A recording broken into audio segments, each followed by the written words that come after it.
Hey, it's day 14 of the Love at Last Sight Challenge, and we're in a very important week. It's the art of acting intentionally.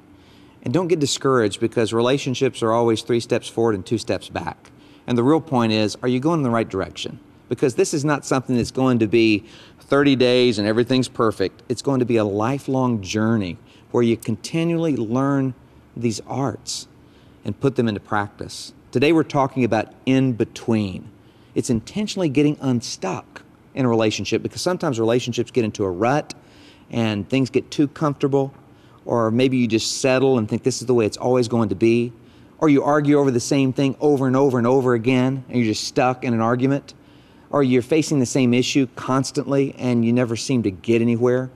Well, we're giving you some tips in the book on how to get unstuck. But I want to focus in on the times that it's good to be in between. Because God has allowed every man and woman in His Word to go through a time of in-between, to prepare them, to get them ready, and to really change their character to what He wants it to be, so they can have the relationships that He wants them to have. And maybe you're in a time of in-between. I call it, that place of in-between. Maybe you're in between jobs, or maybe you're in between the time when you got a medical test done and when you get to hear the results. Or maybe you're in between relationships. Or maybe you're just in between the place where you want to be and the place where you are right now. We all go through a place of in between. And it's so important to understand that you're not alone. All of us spend a lot of time in the place of in between. As a matter of fact, I'd say that Carrie and I, most of our lives, have been in between in some area of our lives, either in relationships or in just waiting for something to happen. Mm-hmm.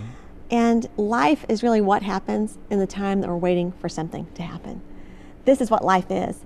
And the great thing about the time of in between is, I don't know about you, but it's when God gets my attention the most, because it's when I realize that I need Him. I need His direction desperately. I really want to know which way He has for me, what path He wants me to take. And so it always drives me to my knees and brings me closer to Him.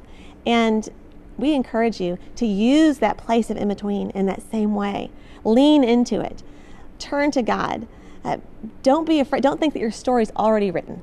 That, well, this is just the way it's always going to be. It's the way it is, therefore it's the way it's always going to be.